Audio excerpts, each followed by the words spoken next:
guys, welcome to Brandix Reviews. Today I'm just going to be very quickly talking about Luke Cage, the series. It's just dropped on Netflix on the 30th of September, which was a Friday. Now, I'm not going to be doing any major spoilers for this, so don't worry. I'm not going to get into anything that happens in terms of surprises that we don't already know about going in, or anyone who dies or anything like that. I'm just going to kind of generally talk about my thoughts on the series, but I'm also going to talk a little bit about the Netflix shows that have come so far and what's yet to come. Now, first off, I really want to recommend, if you're going to watch this, that if you haven't seen any of the Netflix shows so far, that at the very least you start by watching Jessica Jones Series 1. There is also Daredevil to watch as well, and these do all fit in together.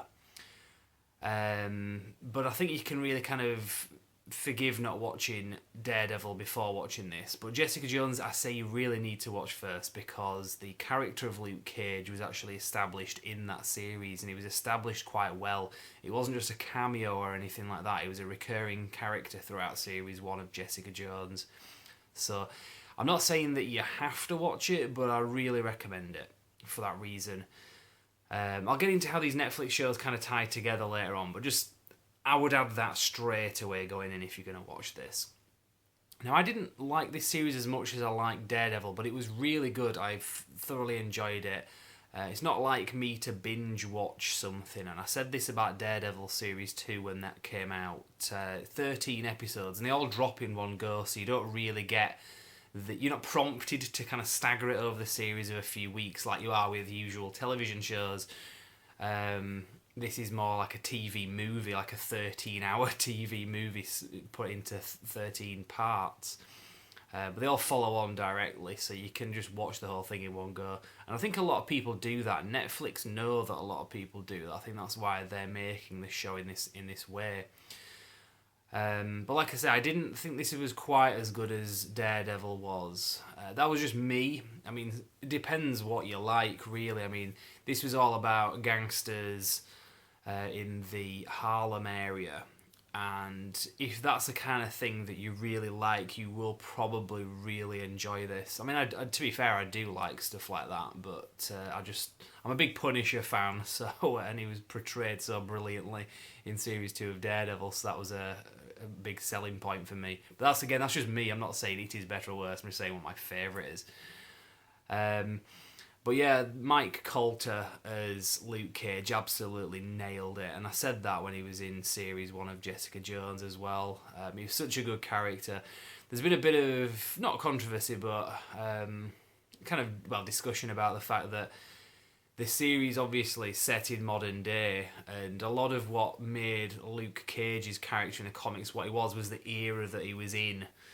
It was kind of had a kind of a blaxploitation kind of feel to it. If you've read any of those Luke Cage comics, the 70s ones, I think it was 72 when he was established. So it was around about that time when films like Shaft were out there, and it was a similar kind of character, kind of caricature, the usual blaxploitation hero character that you get. So it kind of came out of that era, and like I said, there's been a lot of discussion about it. It's a shame that they didn't actually set the series in that era, because that is really what Luke Cage's character is. It's a very kind of stuck in that time. It's like you can bring it into the modern world and you can do it well, but it would have been great if they'd have set it in the 70s in a lot of ways. And I can see the point, but that's not what the Marvel Cinematic Universe is really about. I suppose they did that with Captain America, the First Avenger. They set that in the Second World War, but I think we want to see these characters in the modern day, really, because especially when they all tie together, it would be very difficult to tie a 1970s Luke Cage in with all the other stuff that they're going to be doing, which I'm going to get into that. So I think it was Quentin Tarantino had said something to that effect as well, that he would have liked to have seen this series set in the 70s, but that's just kind of a side issue, I suppose. Now, it just kind of fit in with some of the modern issues of today. There's like a bit in the series where Luke Cage gets into a fight with the police, and you get to see the footage from a dash cam video like you usually do with police videos, and it involves him getting shot. And it kind of ties in with the whole Black Lives Matter debate that's going on at the moment. And I don't really know if there was a point they were making to. I don't think there was a point made in the series. I think that they just know that's a hot topic, and this kind of touched upon that. And it's not unusual in popular culture. A lot of TV shows like Star Trek and all these others have been doing it for a long time, touching upon existing issues to keep it contemporary thematically, I suppose. So I was quite happy about that because there's lots of different ways you can kind of take the whole Black Lives Matter issue right now, and I'm really glad that they didn't kind of have like an agenda behind it. So in some ways, there's a lot of things that they did like that were quite good, and just give the story a little bit more, well, realism, I suppose, because it does have a real world feel. That's another good thing about the Netflix shows. With everything else that's going in the Marvel Cinematic Universe, with the movies, the Netflix shows are very grounded. Literally, I mean, they are street level superheroes by the nature of the characters. And you can take some street level superheroes like Spider-Man and put them in with the Avengers in a kind of larger scale story. But I think with these characters, having them in a Netflix show and keeping them grounded and not having too many references to the larger Marvel Cinematic Universe really works in its favour, and it gives it, like I say, a sense of realism that you just don't really get with the movies, which you don't necessarily need to have with the movies because it's escapism, isn't it? But it's really great watching these Netflix shows because you kind of forget these are set in the same universe as like the Avengers and Iron Man, and there are references in there, but they don't throw them in your face. Kind of like Agents of S.H.I.E.L.D. does a lot of the time. That's one thing that show, which again is canon with all this, it's all part of the same universe. Shows like Agents of S.H.I.E.L.D. and, well, the only other one I guess is Agent Carter. Particularly Agents of S.H.I.E.L.D. throwing references left, right and centre. They name Captain America, they name Hulk, and it's like, well, if it's part of the same universe, show them to us or just don't bother mentioning them. And Netflix has kind of taken that approach. They don't really mention them too often. There's a few vague references here and there. Although interestingly, I did notice this in the other 3 series that have come before, so that would be Daredevil Series 1 and 2 and Jessica Jones. They do make references to characters from the Avengers, but they don't name them. They'll usually say that big green guy or the guy with the hammer or that walking flag or whatever. So like that would be Captain America, Hulk, and those are the characters. In this, they do actually name some characters. They actually name Tony Stark at one point, and there's a reference to Hammer Tech. Justin Hammer was the kind of one of the villains in... he was a villain, but he wasn't the main villain, in Iron Man 2. So they name a few names in this. They don't just vaguely refer to stuff. Which is quite an interesting thing. I don't know where you want to go with that. There's been a bit of a theory that they haven't named these characters in these Netflix shows as such because they might at some point decouple them from the Marvel Cinematic Universe and just say, well, it's not part of it anymore. I really can't picture them doing that, but that theory, I guess, is kind of blown now because they've mentioned Tony Stark. Or you could say it was an alternate universe if they're going to do that, but yeah, whatever. It's part of the same universe, it is. So, kind of getting off subject, I suppose, of the bigger picture here, but I would recommend watching Luke Cage, like I say. I don't really want to spoil it, so I don't want to get too much into it. From a villain point of view, it's got some really great villain characters in this, and also they kind of... It's almost like a shell game at some points because it's like you don't really know who the main villain is that you're going to see throughout the show. There's a couple of guys that are in it, and one of the main villains only comes into it sort of towards the last third of the series, the last few episodes, but is it episode 6 or 7, I think maybe he comes into it, so maybe halfway through. One of the main characters, a character called Stryker, he was a character from the comics, and he was one of the main kind of adversaries originally for Luke Cage, so it's great that they threw that character in there as well, but like I say, he comes in the latter half of the show. So the beginning of the show, the main villains are these 2 gangsters, basically, one of which is a kind of politician, female character, and the other one is just a kind of a gangster.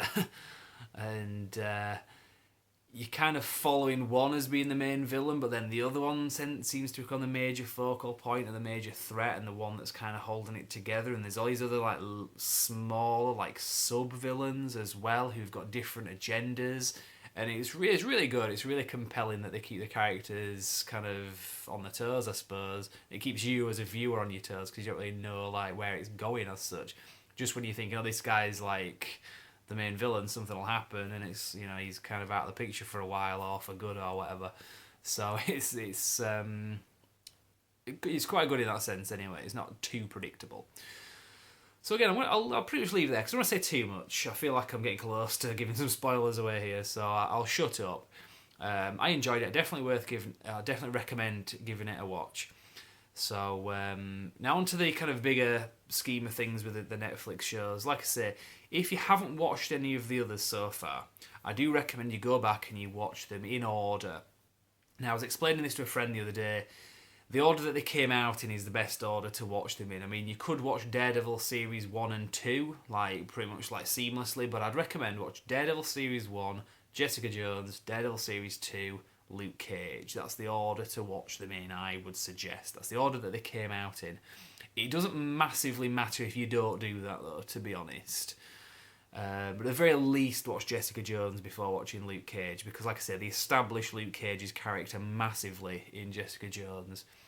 So I'd recommend that, but otherwise, whatever.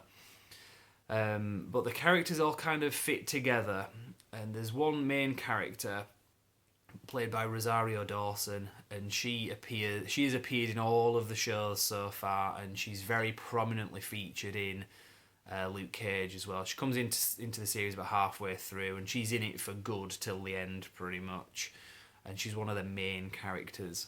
She kind of had a few appearances in some of the earlier shows, but it seemed like in this one, this was her like main show, and she seems to be one of the characters the character that's really tied all these shows together, kind of like you had with Nick Fury in the Phase 1 of the Marvel Cinematic Universe films, where he was the one that pretty much appeared in all of them, apart from maybe the Incredible Hulk. It appeared in all of the characters' franchises that kind of wove them together, and then obviously they came together all in that one film, Avengers.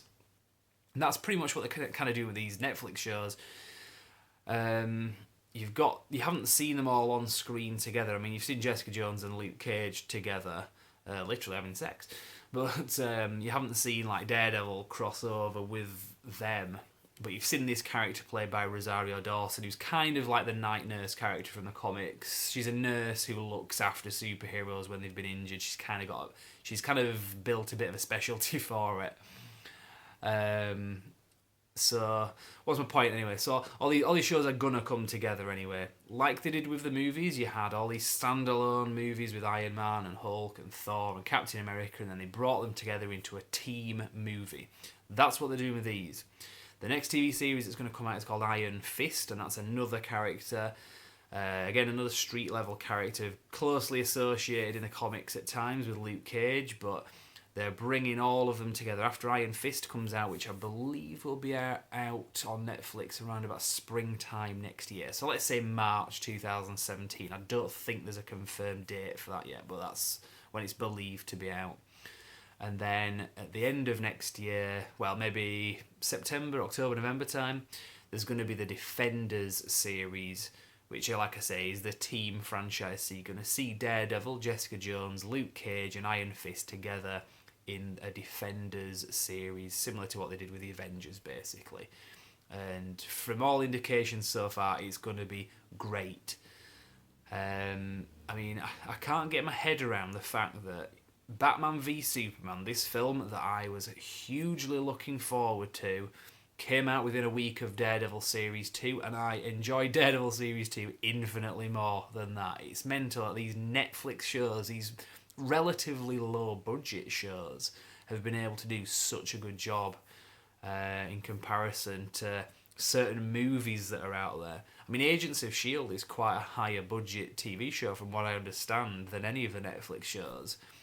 And the quality isn't quite as good as the Netflix shows. They're all done by ABC, the TV shows, but Agents of S.H.I.E.L.D. and Agent Carter, that's now been cancelled, are network television, so these broadcast on TV, whereas Netflix just drops. It's like straight to video essentially.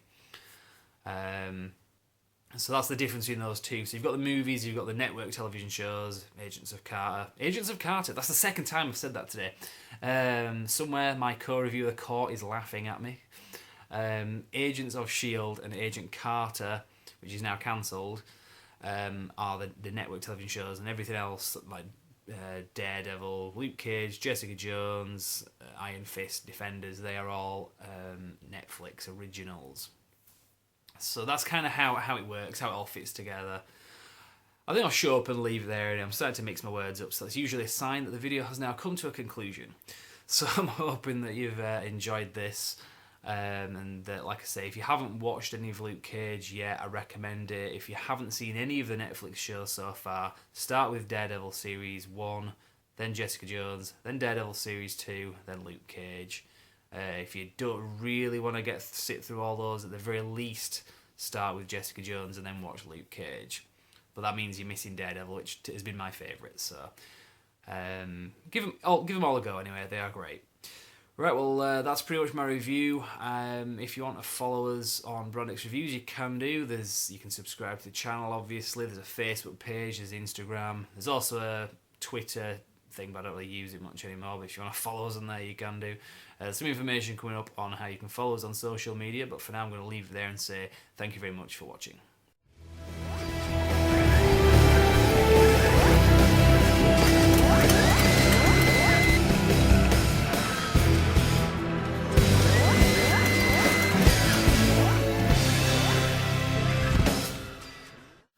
Hi guys, I hope you enjoyed the video. Just so you know, for more news, reviews and retrospectives, you can like our page on Facebook, simply called Brand X Reviews. But as well as that, you can also subscribe to us on YouTube via this video. You can also bookmark our website, which is brandxreviews.com, which is pretty much a central hub for everything that I've just mentioned. So check that out and we will see you next time. Thank you very much.